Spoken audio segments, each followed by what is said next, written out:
First of all, it is not about all the government students from Makerere University alone, Mr. President. We have the representation of government students from Chambogo University.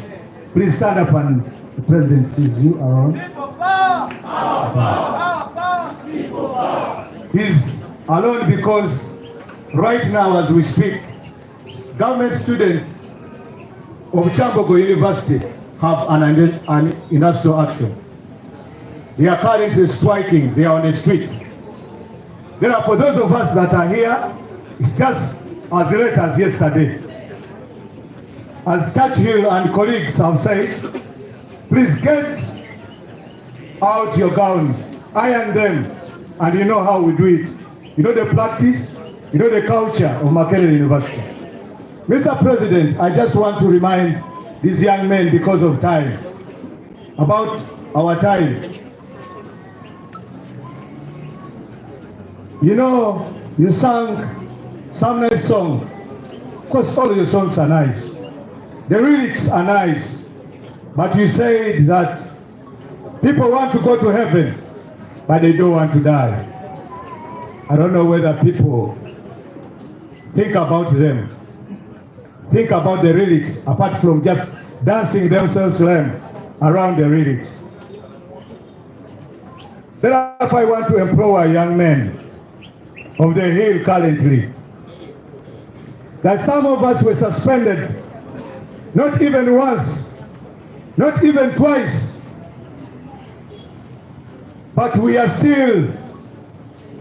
still stayed firm and we stood firm. I want to tell you that I was suspended 4 times. I won a scholarship from the Chinese embassy. It was scrapped off during the Christmas fall that I led with colleagues. Mr. President, when impasses like now come, when people are hungry, they forget that they have a duty to fight. I want to thank you, Mr. President. The day we came to Makerere, you named me after a giant on the continent Africa called Stephen Biko Bantu. It was yesterday that you called me the same name. And by calling me Stephen Biko, I knew it was His Excellency Robert Sentamu Kyagulanyi calling, no other. We shall not go into the details of how and what happened on Stephen Biko Bantu. But that's why I want to empower you young men. I want to guide you that scholarship, you are shivering around, saying I can't lose it. I can't do what is best. I can't do my duty. It's nothing. I want to tell you that I have colleagues that have gotten first-class degrees but rotting in the villages because of unemployment. I am telling you that you students, you must know your role, that you are the catalyst of change in the revolution. I want to thank those of you that have come out. Amidst the intimidation, well, you are not even intimidated. Mr. President, the man they are talking about, Matene, who is lending money to your students, our brothers and sisters, is a former emperor of Lumumba. But as we speak now, he's also a coward. He used to stand, but now he's a coward and he's being used. We do not know his sources. And I want to tell you, Mr. President, that these people have not yet faced the wrath of the management. But when we stood firm with those of Obediju, both Darmel, at one time, Professor Barnabas Nawango was a coward to us. That every day we would stand, he would be on the next plane to Russia. Can't you be like us? I want to remind you, I wasn't acting in any capacity. I was only the grass rep of my course that was about to be even scrapped off. Just a grass rep intimidating a vice chancellor. At one time, we got them in the main building. They started urinating. Vice professors, because these are not professors, these are mafias, acting on behalf of the tyranny to squeeze you, because they know if you stand and just do what you're supposed to do, you can change this government. You are the only way, I mean you students, for our president, His Excellency, Robert Sentamu Chaplain, to become the next president. Because he's a legitimate president that we voted in 2021. Who doesn't know that? But because we were sleeping on job, that's why it's not in the State House. Can you rise up? It's beyond just government students. Because I can tell you that all institutions are under attack. They are all under siege. We have seen a lot of draconian policies everywhere. And Mr. President, lastly, this is how they compromise these students. While we were fighting and struggling in Christmas fall, during the draconian policy that necessitates the 15% tuition increment for graduate 5 years, some of the leaders were compromised by just, now one can go to the climax, to the extreme of just bribing a student by getting what they want. There is one friend of ours who said he wanted to sleep with a white woman. I am telling you, Professor now Barnabas Nawanga got a white woman for that guy. There are those that were compromised for just on the bed space, and you know them. But when we stood, for example, Papa Wele, we taught him a lesson. Can you stand up? Gallant Makerere, gallant combatants of Makerere, can you stand up and teach somebody a lesson? It is time now or never for God and my country. Thank you, Steve Biko of Uganda. That was powerful. Comrade BK.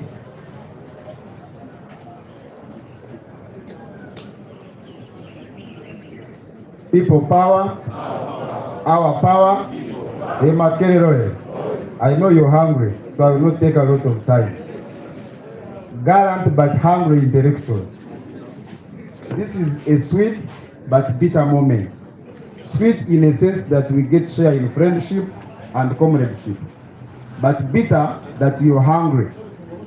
And your hunger is not on account of government's inability to take care of you, but because you are not a priority of government. Every day you see headlines of billions of money given away because the priority of the rich. If you want to build the country, you invest in building the future. How do you invest in building for the future? You know the motto of Makerere, build for the future, by prioritizing education. But because education is not a priority, because we are not dealing with statesmen who are interested in the future, but we are dealing with people that are interested in regime survival, the money that should have fed you, because it is your right, because you fulfilled your side of the bargain and excelled in exams, that money is used by the regime of Museveni to rent support. And if someone does not treat you as a priority, then you should also not treat them as what? As a priority. Every day we see ridiculous statements coming from Makerere University suspending students. But you know what that means? It means that Nawangwe and the administration have chosen to be agents of oppression. But the bigger problem is not the agents, but the master of the agents, who is oppression personified Museveni. Where there is his name, you can replace it with oppression. And oppression, wherever it exists, the only medicine for oppression is resistance. But if you listen to intimidation from a mere DPC, you listen to intimidation from Nawangwe and others that work with him, you are enabling him to perform his job of being an agent of oppression effectively. You are empowering him. The only way you can stop that oppression is by standing up to be counted. Your hunger has a relationship with the person who is now dying in hospital because there is no medicine and the doctor has not been paid to perform their duty. When a regime loses legitimacy, it now concentrates on two things: violence and buying support. So the money that should have taken care of you, the money that should have worked in the hospitals, the money that should have enabled your parents to access medical care, that should have enabled roads to be worked on, is being used by Museveni to facilitate his political machinery. So from today you should know that your enemy, the reason why you're hungry, the reason why the side of government has not been fulfilled is not because of Nawangwe. Nawangwe is just an agent of an oppressive and parasitic system of Museveni, which you must stand up and fight. Thank you very much.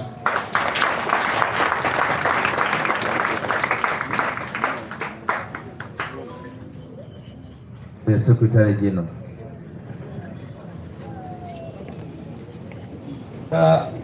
Temulina manyi wanange, and understandably so. People power, our power. People power. Yeah, thank you so much, Mr. President and fellow leaders. I just want to reiterate the words of Comrade Otule, that injustice against one is injustice against all.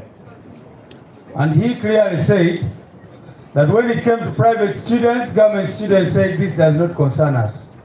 Today it is government students and private students are saying this does not concern us. When Makerere is being oppressed, Chambogo says this is not about Chambogo. When Chambogo is being oppressed, Makerere does not speak out. But we eventually realize that we are all caught up in this web of injustice in this our country.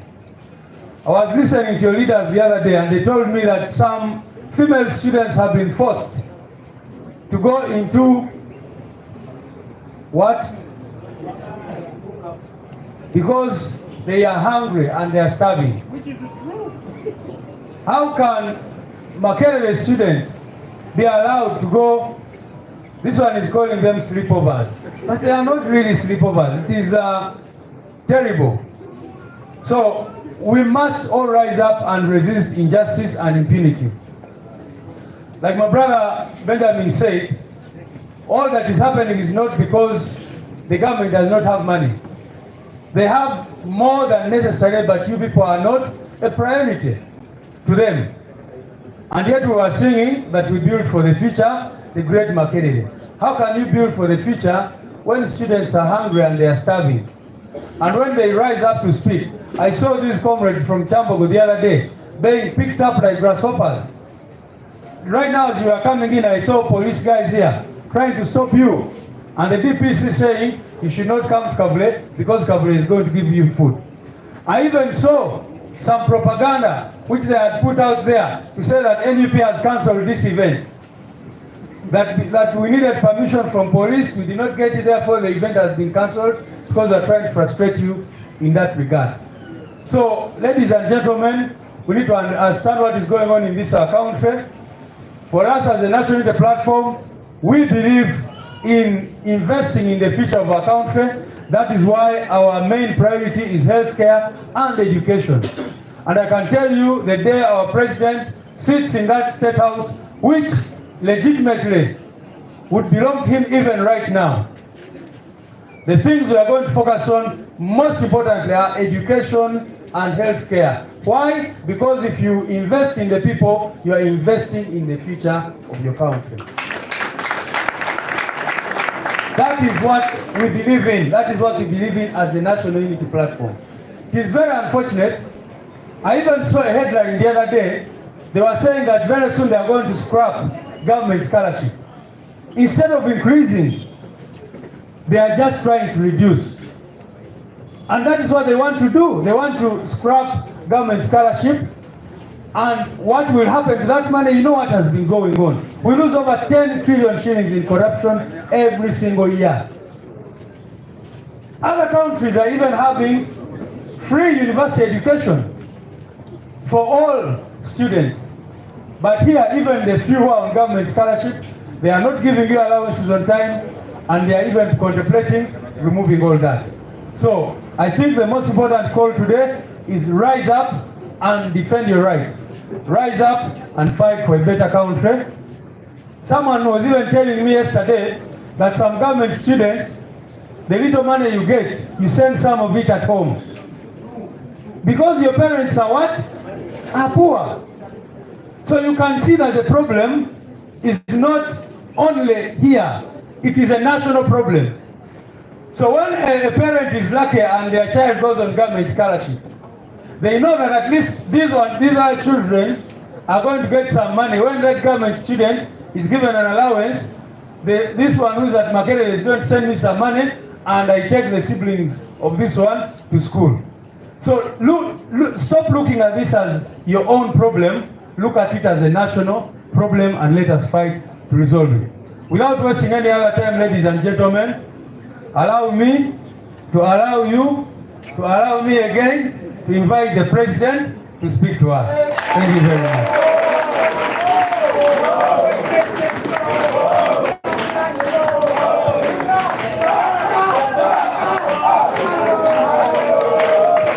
Thank you.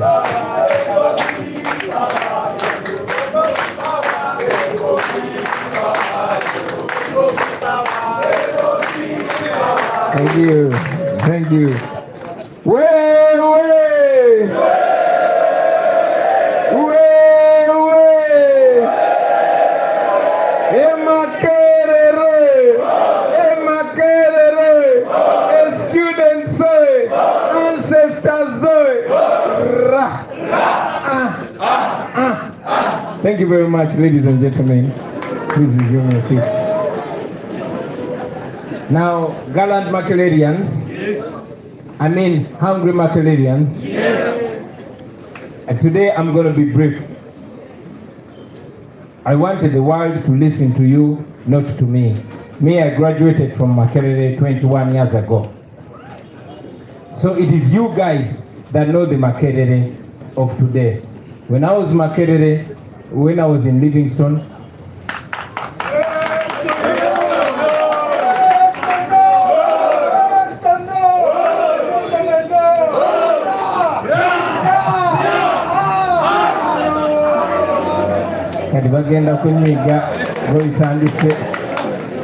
when I was in Makerere, we would eat. Actually, every Thursday we would look forward to some chikoko. Those days, Makerere was the aspiration of every student, every child. We would burn the midnight candle to make sure we reach Makerere. And every time a child reached Makerere, the parents were relieved. Unfortunately, all that glory has been eroded over time. When I was listening to us singing the university anthem, you know me, I pay attention to the lyrics. I would hear from east to west, from north to the south, all voices singing, "Arise, Makerere." But does that still reflect? Does that still make sense? Arise, Makerere. Don't forget, through the years, those that have walked through the great gates of Makerere. Are the gates still great? Is Makerere still great? I was very well represented by the people that have spoken, especially your leadership. Your former guild president put it very straight, and I cannot add so much useful stuff to that. However, like Comrade Katana said, all institutions are being eroded, slowly but surely. What's painful is that what is meant to build for the future is actually clearly destroying the future. Imagine the children in primary school that are going for their PLE, those that are going for or are doing their UCE exams, those that are sitting their senior 6. You think they dream of coming to Makerere, the greatest university in Uganda? No. Because, I mean, look at the government students. Back then we would brag at being government students. It meant a lot. People would fear me because I was a government student. They don't fear you anymore. Why? Because of what the regime has reduced you to. This is not an issue of the enablers. It is not an issue of the students that sell you out.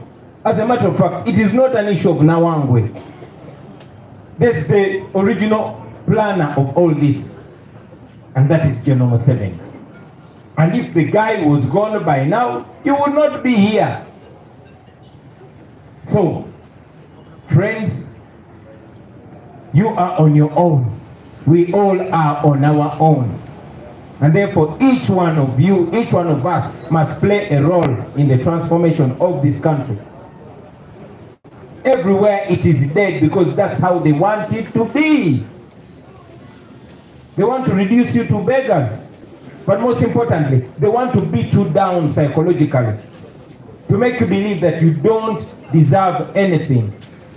You are the first line of intellectualism in Uganda. But look at you, look at how you're being treated. They're forcing you to believe that you don't matter in this country. And I beseech you, don't accept that nonsense because you matter. Back in the day, how could a DPC in my days call a student of Makerere and tell them not to exercise their right? In my generation, you tell us that nonsense. It's like in my generation, all of us were Mosidis. All of us were Nambasas. And I request you to emulate these leaders. Dictatorial governments only listen to pressure. And that brings me to why we invited you here. We were in Kisoro yesterday, but we knew that we had to meet you today. So what we are doing today is only a symbolic gesture of solidarity with you, to share a meal with you, but most importantly, to provoke those that are supposed to be fulfilling this responsibility and they are absconding on it. So with this gesture, I want to challenge the administration of Makerere and indeed to warn you that these students that don't have to eat, when push comes to shove, they are going to eat you. So better do what you have to do now. To you friends, if you don't stand up, nobody is going to see you. If you don't speak up, nobody is going to hear you. Such governments work on pressure. And we hope this gesture, number one, incites others. Because you guys are our children, you are our friends, but most importantly, you are our hope. So I encourage all thoughtful Ugandans to come to your aid. Hunger is not like rent. Rent can wait. Hunger, you cannot hide from it. Some of us have skills in hiding from landlords. But you cannot hide from your own stomach. So this is to remind those that are responsible and to provoke them and to warn them. With those few words, ladies and gentlemen, I want to encourage you to pressure those that are supposed to do things so that they can do what they are mandated to do. I thank you and I encourage you to stand firm, to resist. This is oppression, and like Bike said, you can replace oppression with Museveni. Rise up and demand for what's rightfully yours, because if you don't, then even the most basic of your rights, you will lose them. When you pressure them, they'll do what they have to do and everybody will be happy. Thank you very much for God and my country. People power, our power.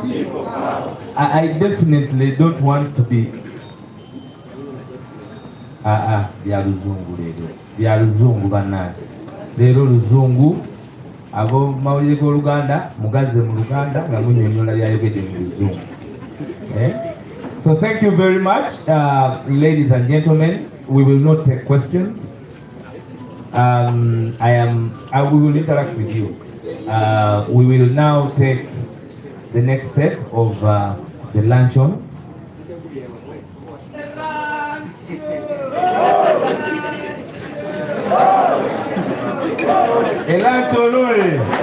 There is a registration table there with Alan, so you work it out. If you come and tell me here, I will not give you chance because the president has spoken.